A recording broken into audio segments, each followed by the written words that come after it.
The long hard road to get into Winston Peters' good books. The long hard road to get into Winston Peters' good books. The NZ First leader didn't take too kindly to the National leader's suggestion he was a maverick. Opinion: National may have had a shot at getting Winston Peters on side before the election, but blew it. Its aggressive campaign to unseat Peters in Northland is causing some in NZ First to agitate for an Epsom-style deal on the table in its negotiations with Labour and National. That is seen as the best chance of preserving the party's future if Peters, 72, steps down at the next election. Bill English shares a joke with Winston Peters in 2016. Senior NZ First sources have told Stuff the odds of Peters doing a deal with Labour or National are still 50-50. National and Labour have started putting together their teams to negotiate with NZ First, but no deal will be done till after special votes are counted October 7, when National may lose as many as 2 seats to Labour and the Greens. That will strengthen Ardern's hand and give Peters even more leverage with National. Bill English and Winston Peters didn't seem too happy sitting beside each other in 2002. Peters will also put a long list of policies on the table and will be expecting significant concessions. Ministerial portfolios for senior members of his caucus are also likely to be on the table. While Labour leader Jacinda Ardern does not appear to be in a hurry, National leader Bill English has made it clear he wants a deal done sooner rather than later.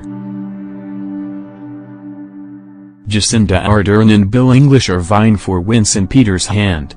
But National may have blown its chance for a quick deal by playing hardball in Northland. Stuff has been told an electoral accommodation was in the mix in Peters' Northland seat before the election, but senior National figures vetoed it.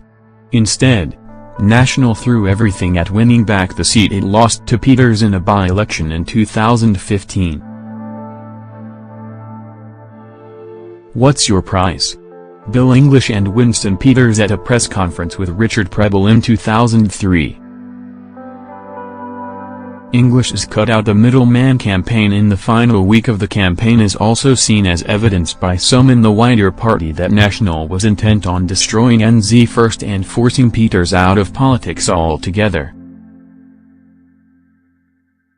A leak of sensitive personal information about Peters being overpaid his pension is being seen as part of that campaign. Peters has claimed senior National figures warned him before the leak happened. Winston Peters, everyone wants to know what he's putting on the table.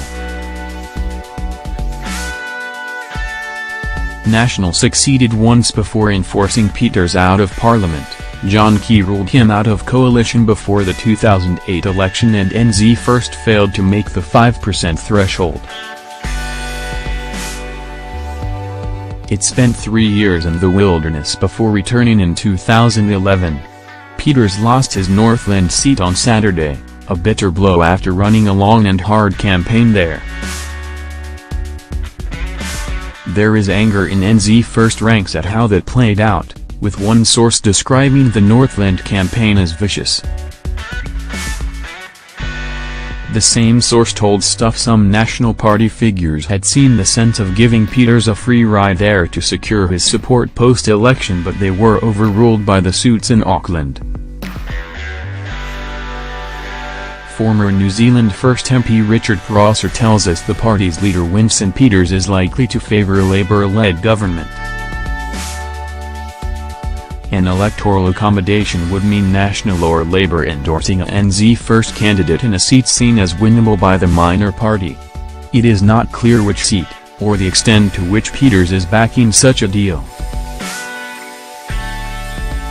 But there would be good reason for Peters' wider caucus to seek a deal like that in negotiations with either National or Labour, because they know the party has little chance otherwise of surviving without Peters.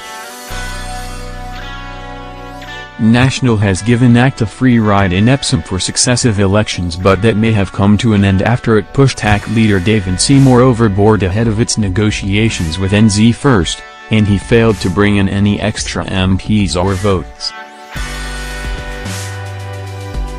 Speculation about what NZ First wants has also revived talk about Peters wanting a shared premiership, an idea that was floated in coalition negotiations in 1996 and rejected. Jacinda Ardern and Bill English have also publicly rejected that idea.